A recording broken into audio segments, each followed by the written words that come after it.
Bonjour à tous, je suis ravie de vous retrouver aujourd'hui dans cette nouvelle vidéo. Aujourd'hui on va parler de marques de grande surface, celles que j'aime utiliser que ce soit au quotidien ou voilà, qui sont dans ma routine maquillage ou soins. Donc j'ai quelques produits à vous présenter, du coup j'en ai pas mal même, puisque comment dirais-je, je pensais faire cette vidéo et en ouvrant mes placards, je me suis dit ah ben non, j'utilise pas énormément de choses et en fait si, j'utilise pas mal de produits de grande surface. J'ai quelques flops aussi que je vous montrerai en fin de vidéo. Donc si ça vous dit, continuez à regarder. On commence avec le teint et j'adore utiliser la bébé crème de chez Maybelline. Donc c'est une bébé crème qui est géniale au niveau pas de la matité, non, de la couvrance et de l'hydratation. Elle a un SPF de 30, moi je l'ai dans la teinte médium et je l'utilise aussi dans la teinte foncée pour l'été. C'est une bébé crème qui unifie, qui corrige juste les petits défauts au niveau de la peau. Certes, si vous avez des grosses imperfections, ça fera pas grand chose peut-être, mais pour ma part, l'été, je cherche pas quelque chose de trop couvrant, ou même l'hiver quand voilà, je vais travailler, ou quand j'ai juste envie de sortir sans pour autant faire fond de teint, contouring, tout ça. Je me fais juste le teint avec la bébé crème de chez Maybelline. Et je l'aime énormément. Je trouve que c'est une bébé crème qui est pas très chère et qui ne me fait absolument pas de boutons. Voilà, elle est juste parfaite. Donc moi je peux que vous la recommander. J'espère que vous y voyez grand chose. Dans tous les cas je vous ferai des close-up pour que vous puissiez voir les produits. Mais celle-ci elle est juste magique. Moi je l'aime énormément. On continue avec le teint. J'adore utiliser au niveau des correcteurs et anti-cernes ceux de chez L'Oréal et ceux de chez Je mets Maybelline. Je trouve que ce sont des bons produits qui se rapprochent généralement de ce que je recherche. Donc c'est-à-dire quelque chose d'assez fluide, d'assez lumineux et qui ne file pas dans les plis. Alors ceux-là filent un peu plus dans les plis, mais ils sont tellement hydratants que du coup ils ne m'assèchent pas le contour des yeux et avec une bonne poudre fixante, ça marche très très bien. Donc voilà, ceux-là ils sont couvrants, ils sont crémeux et ils filent un tout petit peu dans les plis, mais voilà, je les aime aussi. Et ceux-là par contre à l'inverse, ils filent pas dans les plis, ils sont couvrants juste ce qu'il faut. Et surtout le Lumi Magique en fait, il a ce côté un peu transparent comme un peu la touche éclat de chez Yves Saint Laurent que j'aime bien. C'est pas mon préféré de tous les temps, puisque j'aime bien utiliser, comme vous savez, celui de chez MAC. Mais voilà, pour la journée, je mets pas tout le temps celui de chez MAC ou la touche éclat d'Yves Saint Laurent. Je préfère mettre quelque chose de grande surface parce que voilà, c'est moins cher et forcément on garde pour les occasions des produits un peu plus luxueux. Mais voilà, ceux-là sont vraiment très très bien. D'ailleurs, vous le voyez, ceux-là sont vraiment très très bien entamés. Et on peut pas le voir mais ceux-là sont presque à la fin et je les aime énormément. On continue avec le teint et j'ai deux produits à vous présenter, dont le premier c'est la poudre matifiante, donc c'est la Stay Matte de chez Rimmel, qui est en fait une poudre compacte pour matifier le visage. Moi je l'ai dans la teinte transparente, la 001. C'est une poudre qui est vraiment top. Je peux que vous la recommander pour les petits budgets ou même pour celles qui recherchent une matité, j'ai envie de dire toute la journée, comme... voilà, la plupart des filles qui comme moi ont la peau mixte à grasse. C'est vraiment une poudre qui vaut vraiment pas grand chose comparée à d'autres. Moi j'ai la Laura Mercier depuis très peu et elle coûte assez cher. Celle-ci elle coûte pas cher du tout. Voilà, pas cher, pas que dalle parce que bon voilà, mais elle coûte pas cher. Et elle est juste géniale. Il n'y a que le packaging qui est un peu voilà, qui est un peu cheap. Mais je veux dire, pour la qualité du produit, je m'en fiche un peu. Et voilà, donc celle-là, je l'aime énormément. Deuxième produit, c'est de chez Bourjois, qui est la poudre bronzante or aux éclats de soleil intense. Donc là, il y a marqué spécial pommette et décolleté. Je l'utilise aussi en guise de fard à paupières l'été. Donc c'est un produit qui s'utilise l'été, comme vous pouvez le voir. C'est un bronzer slash highlighter. Voilà, ça dépend comment vous l'utilisez, qui est dans les teintes, comme vous pouvez le voir, dorées. C'est un produit d'ailleurs qui sent très très bon. Ouais, il sent vraiment un peu la vanille. Typique des produits teints de chez Bourjois. Ce produit, je l'avais il y a à peu près 5-6 ans. Il était dans un packaging or. Toujours pareil en carton, parce que là ils sont cartonnés. C'est un produit que je n'arrivais pas à retrouver, donc du coup je l'économisais. Et en fait je suis retombée dessus par hasard il y a quelques temps et j'ai donné l'ancien à ma soeur je crois et j'ai gardé le nouveau packaging pour pouvoir vous le montrer. C'est un produit qui est très très beau. Moi je l'utilise voilà, que l'été hein, par rapport à sa couleur, mais sur les pommettes, alors eux ils disent voilà pommettes et décolleté, mais moi je l'utilise aussi en guise de fard à paupières. Vous pouvez l'utiliser, moi des fois je l'utilise aussi au centre des lèvres pour rappeler la couleur des pommettes. Il est magnifique, il est vraiment magnifique. Je sais pas si vous allez voir grand chose avec la luminosité. Aujourd'hui j'ai mis toutes les lumières parce qu'il fait limite nuit dehors. Donc du coup je suis désolée, il fait pas très beau dans le sud. Mais dans le sud avec l'accent. Donc voilà, il est vraiment magnifique. Et coûte pas cher, trouvable partout. Et c'est bourgeois donc voilà. Au niveau des yeux, j'adore utiliser de chez L'Oréal. Ce sont les, comment ils s'appellent ceux-là, les infaillibles. La couleur infaillible, ouais, enfin, vous le savez, hein, ce sont les monos de chez L'Oréal. C'est les pigments pressés. Ce sont des produits qui sont de très bonne qualité, qui tiennent très très bien sur la paupière. Ils font quelques chutes, mais vous pouvez même humidifier votre pinceau et du coup ça en fera des fards qui tiennent mieux et qui accrochent un peu plus sur l'œil.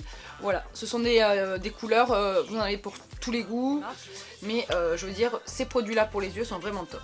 Ensuite, la même chose chez Maybelline, ce sont les Color Tattoo. Donc ceux-là aussi pareil, hein, comme les L'Oréal, tout le monde connaît. Donc moi je possède aussi quelques couleurs, dont ces couleurs d'été qui donnent envie. Voilà, moi j'adore le turquoise et l'été j'en mets beaucoup. Ce sont des produits qui tiennent bien, on peut faire base à paupières avec ceux-là. Ils sont waterproof, que dire d'autre? Donc ils tiennent très bien, hein, forcément ils sont waterproof. Ils sont trouvables partout, en grande surface, pas très chers. Donc voilà. Donc ce sont forcément des fards crème, mais l'été, moi ça me dérange pas. Je mets juste ça avec un peu de mascara waterproof et c'est juste parfait. Au niveau des mascaras, j'ai le Rocket que je vous montre depuis super longtemps, qui est en fait un mascara. Donc celui-ci c'est le waterproof, c'est ce que je mets pour aller travailler. Je trouve que c'est un mascara qui tient bien la courbure, qui ne s'effrite pas et qui déploie les cils assez, puisque c'est pas le meilleur mascara au niveau du volume et du déploiement de cils, mais je dois dire que pour ma part il suffit amplement pour ce que je lui demande. Un petit peu de volume, il déploie légèrement mes cils, il allonge un petit peu, mais il tient vraiment très très bien, et même l'été, puisque voilà je l'utilise aussi l'été. C'est un mascara qui est parfait, qui est pas très cher, donc voilà, je mets Maybelline pour le Rocket et top. Le deuxième, c'est celui que j'ai reçu il n'y a pas très longtemps. Je vous ai fait une vidéo en vous le présentant et en vous le montrant pour voir ce qu'il donnait. C'est le Faux Cils Papillon, le Sculpt, qui est dans un packaging violet et gold. Je vous ai déjà montré sa brosse, mais je vous la remontre. C'est une brosse très particulière, mais qui fait ses preuves sur mes cils. Je le porte encore aujourd'hui et je dois dire que ce mascara, je ne m'en passe plus. J'avais racheté le volume de chez Chanel parce que pour moi c'est le meilleur mascara du monde, le volume de chez Chanel. Mais celui-ci, en ce moment, je dois dire que c'est pas qu'il détrône le volume, mais je l'aime énormément, donc je le mets, je l'applique, voilà. J'essaye de l'apprivoiser de plus en plus, même si voilà, je l'ai apprivoisé la deuxième fois que je l'ai mis. Mais franchement, c'est un mascara qui vaut le détour, je ne pensais pas, puisque je préfère moi les mascaras de chez Je mets Maybelline, mais celui de chez L'Oréal, il est pas mal. Au niveau des lèvres, j'ai deux produits à vous montrer. Ce sont alors le premier est de la collection Kate et le deuxième ce sont les Moisture Renew. Donc j'en ai un par gamme, mais je les aime bien, donc je présume que toute la gamme est bien, j'espère. Ceux-là, ce sont les crémeux, c'est celui que je porte aujourd'hui, c'est le 720, le Notting Hill Nude qui est avec mon accent pourri. J'allais dire un mascara, non, un rouge à lèvres crémeux qui tient vraiment très très bien pour un rouge à lèvres crémeux.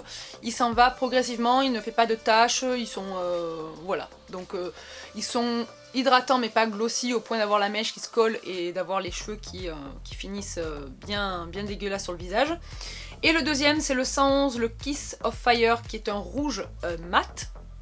Et c'est dans la collection Kate, donc voilà. Ça c'est vraiment des rouges à lèvres que j'aime bien utiliser et que j'utilise d'ailleurs très souvent. Le troisième, c'est de chez L'Oréal, c'est dans la collection exclusive by, celui-ci c'est by Blake, parce que c'est le Blake, c'est le Pure Red. Voilà, je les adore. C'est un rouge à lèvres mat qui tient extrêmement bien. La couleur rouge, j'en possède pas des comme ça. D'ailleurs, peut-être que vous ne verrez pas la différence avec l'autre.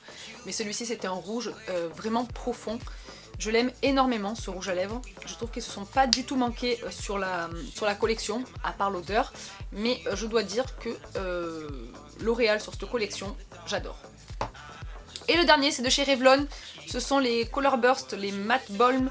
Celui-ci, c'est la couleur 210. Et voilà, c'est des jumbo qui sont pratiques. Vous pouvez les amener partout, pas besoin de les tailler. C'est un mat, donc voilà, un aspect mat. Il est confortable sur les lèvres. Pareil, il s'en va pas dégueulassement. Hein. Il ne fait pas de bavure ni rien. Je les aime bien. Et pour le prix de ce qui coûte les 4 là, voilà. Franchement, j'adore. Au niveau des ongles, deux vernis, donc de la même marque, c'est de chez Rimmel, c'est la collection Kate. C'est les salons pro avec du lycra, c'est ce qui a marqué sur le flacon. Le premier, c'est le 144 Mercury, j'arrive pas à parler. Et le deuxième, c'est un nude, un rose et nude, du moins 237, le Soul Session, qui est juste parfait, voilà, pour avoir les ongles propres. Il donne un aspect vraiment opaque. Voilà, je les aime énormément pour le prix qu'ils coûtent. Moi je les ai eu en solde à 3 €. Je sais pas à combien ils sont normalement. Je pense quand même qu'ils doivent être aux alentours des 5 €, quelque chose comme ça. En grande surface du moins. Après chez Monoprix ils sont toujours plus chers. Mais franchement, voilà, j'ai pas été déçue de la qualité. Et le pinceau est large, arrondi, il s'applique facilement. Voilà, si vous cherchez un petit vernis pas très cher, Rimmel en fait de très bons. Au niveau des flops, voilà, ce sont les Color Edition 24 heures de chez Bourjois. Alors, pas pour la qualité au niveau de l'application, la couleur, le format patati patata, rien à voir, mais vous allez voir pourquoi. Voilà. Donc, c'est des produits que forcément j'utilise pas souvent, hein, puisque j'ai tellement de maquillage que... Voilà, c'est des produits que j'utilise pas souvent, mais les deux font ça. Voilà. Donc je suis très déçue puisque j'ai essayé de les swatcher pour voir si ça avait touché aussi au niveau de la qualité du produit. Et on arrive à peine à les swatcher, c'est tellement sec que bah, du coup ça se swatche pas. Que dire, ce sont des bons produits à la base, peut-être à utiliser rapidement, je sais pas. La conservation c'est mal faite, pourtant moi je suis dans ma coiffeuse, j'ai les deux petits caissons de chez les Alex de chez Ikea, et forcément c'est à l'abri de la lumière, à l'abri de l'humidité, à l'abri de la chaleur. Donc je comprends pas pourquoi ça a fait ça. Ce sont peut-être c'est peut-être juste les couleurs qui ont fait ça et d'autres couleurs non. Dites-moi vous aussi si ça a fait ça, mais je trouve ça dommage de mettre 8 ou 10 € dans un produit et qui tiennent même pas un an. Donc voilà. Un autre flop, c'est les rouges édition Velvet de chez Bourjois qui sont dans ce packaging. C'est les premiers qu'ils ont sortis. Moi la couleur c'est le 08, le Grand Cru, qui est en fait un bordeaux intense, vraiment un bordeaux très foncé, enfin un rouge bordeaux même, je devrais dire. Et en fait le flop c'est qu'il s'applique, vous allez voir, comme ça, sur les lèvres. Donc aucun côté opaque, aucun côté homogène, voilà. Je sais pas si c'est que ma couleur, parce que moi j'en ai qu'un, heureusement, parce que si j'en avais acheté 5 ou 6, et que les 5 ou 6 auraient fait ça, pends-toi. Voilà, c'est les fini mat, mais je trouve pas qu'ils fassent un fini mat, puisqu'il n'y a même pas de fini à avoir. Donc je trouve que ce sont pas de super produits. Ça coûte quand même un peu moins de 10 €, mais... voilà, pour ça, du coup je m'en sers jamais, je vais le jeter. D'ailleurs j'attendais de faire ce genre de vidéo pour pouvoir le jeter. Ensuite, j'avais acheté aux États-Unis il y a 1 an et demi, c'est le Age Rowing, c'est l'effaceur de taches de chez Je mets Maybelline, qui se présente comme ça. Donc même packaging que les effaceurs yeux, avec la mousse, tout ça. Et en fait je trouve que ça se voit, la texture est épaisse. Voilà, il n'y a pas de teinte d'ailleurs. Eraser Dark Spot. Non, il n'y a pas de teinte. C'est une seule teinte et la texture est épaisse, elle se voit. Elle marque les zones de sécheresse. Bon là vous n'allez pas voir grand chose, mais ouais. Pas du tout un produit que je mets souvent. J'ai essayé de l'apprivoiser, hein, puisque du coup vous voyez que la mousse est sale. J'ai essayé de l'apprivoiser, mais ça se voit sur le teint, je trouve. Ou alors c'est peut-être pas la bonne teinte pour moi, mais j'ai pas du tout aimé ce produit. Voilà, cette vidéo est à présent terminée. J'espère que vous avez pu faire des découvertes ou alors des produits que vous connaissez déjà. Donc n'hésitez pas à faire un retour dans les commentaires. Voilà, donc je vous fais des gros bisous les filles. Je vous dis à très vite dans une prochaine vidéo. Et comme d'habitude, prenez soin de vous. Ciao!